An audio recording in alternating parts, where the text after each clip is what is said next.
At this time, frankly, we don't know what new normal will be. We know that things are different now and will be different for some time. As we enter a phased approach of reopening the community, Tulsa Health Department is emphatically dedicated to helping our residents do so safely.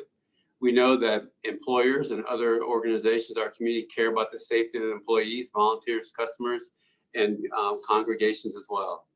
In order to protect safety while in this phased reopening, we have posted guidelines on our website for industry-specific businesses. These documents contain general guidance and strategies to support the business and nonprofit community. These guidelines include food establishments. Routine inspections have been continued by our food protection services throughout this public emergency. Our sanitarians have been providing guidance over the phone or in person for modified procedures for curbside or for delivery service. Any establishment that's in good standing with us will not be required to pass an extra inspection to allow them to reopen, as frankly they stayed open during this response. We will continue to offer guidance and support to restaurant owners for their employees on what these phases will look like while protecting the consumers and their staff's health. Current guidance includes recommendations to screen customers, employees, and vendors for symptoms of COVID-19. Additionally, enhanced cleaning protocol must be followed. A 6-foot distance must be maintained between parties. Employees should always wear masks.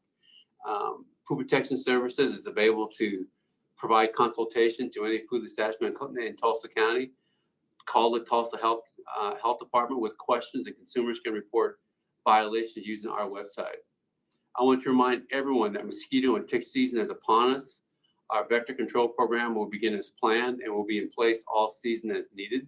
The best case scenarios that I've heard, which would really be unprecedented in speed, is that we could expect a vaccine for this virus in a year or a year and a half. Well, we cannot afford as individuals or as a community to practice this level of extreme social isolation for a year and a half, waiting for that vaccine to come around and be readily accessible for everybody in our community. And so we have to find somewhere in between those two extremes. And when you hear people talk about going through phases, the idea behind that is that we want to go about this gradually, exploring what we can do as a community to re-engage our lives to the greatest extent possible with what we've known before, but doing it differently than we did before to minimize our individual ability to spread this virus and to contract it. And so you start out with phase 1, which is what will start in Tulsa on May 1st.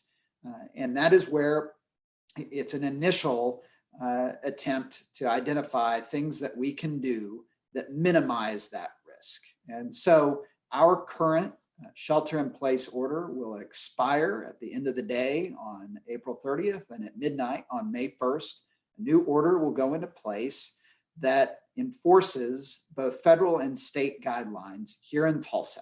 And this is our community's part in trying to identify what life is going to look like for the foreseeable future until treatment for COVID-19 is readily available for all of us to access. So on May 1st, we will begin enforcing the state guidelines for businesses that have been issued by the governor. I want to be clear that those are not helpful tips in Tulsa. Those are guidelines that will be enforced in our community, and they will be enforced by the Tulsa Police Department and the Tulsa Health Department working together. I would encourage everyone, after this briefing is over, you can go to our COVID-19 landing page at cityoftulsa.org and see the general overall guidelines for businesses, but also links to the state's specific industry by industry guidelines. And I think what you're going to see when you look at those is that different industries have different practices that their larger industries have identified as best practices that can be deployed here in our community that will reduce your risk of contracting and spreading COVID-19. On Monday of next week, the resolution restricting access to the Tulsa County Courthouse is set to expire at midnight. However, the courts will remain closed through May 15th at the direction of the Oklahoma Supreme Court. If you're doing business at the courthouse, please wear a mask. Some county offices will not allow you to enter without a mask. You're still encouraged to do your business over the phone, electronically, or by mail.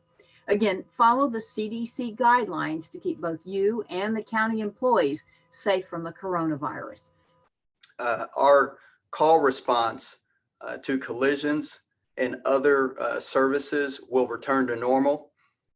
We have to do this because we anticipate an influx of people on our roadways and being away from their homes. The traffic and motor units, they're going to resume normal enforcement efforts. Drivers who have gotten into the habit of speeding or running red or yellow lights during this time period of lighter traffic, they will see our motors and our unmarked police cars out on the roadway. Those type of activities are what causes collisions, and we certainly don't want that to occur. We will not issue any warnings for those traffic violations as well.